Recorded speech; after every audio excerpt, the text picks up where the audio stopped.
Twitter, how tough it is. All right, thanks a lot. Hey, also take a look at Apple. We're talking about it a lot, but tomorrow there's a really big event for them. It's an iPhone event, and on that we want to bring in Kurt Knutsson. He is the Cyber Guy. Kurt, it seems like they're up against their own expectations. In fact, you could even argue that Apple, to a large degree at these days, is a victim of its own success. Hey, Charles, good morning to you. You're right on that one. 27 hours and counting. The clock ticks down here, California, just up the coast from me. Tim Cook, Apple CEO, expected to take the stage at a very predictable September debut of the second iteration of the most recent iPhone version. Tomorrow, the name expected to be the iPhone 6S and 6S Plus.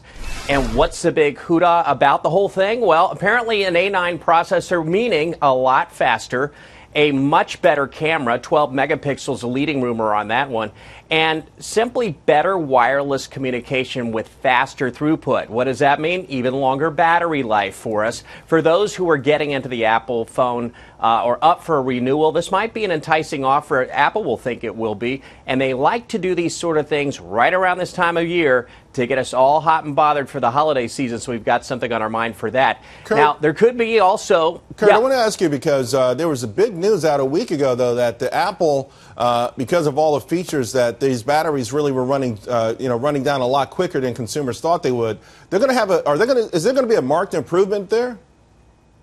Yeah, there should be. We should see about an hour extra battery life in your existing iPhone with the latest software update that's expected to come out, I would guess, somewhere around the 18th of this month. So that's something to keep an eye on. That'll improve performance. It'll also give you back some of the space on your phone so you can store more photos and video. And then the other big thing that's going on up in the Bay Area with Apple, they're expected to do the fourth version of the Apple TV and say goodbye to the tiny remote that came with the previous Apple TV. This tiny thing is actually kind of annoying in terms of the way it works.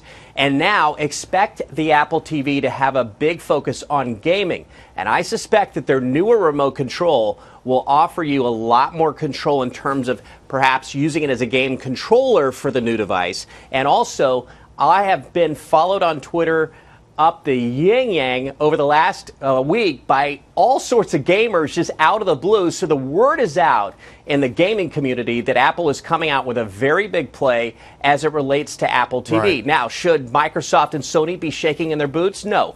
It's undoubtful that the Xbox or the PS is going to be unseated anytime soon.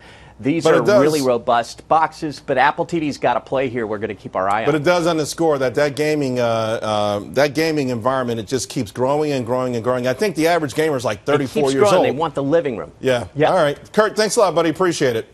Good to see you, Charles. I don't know if you guys saw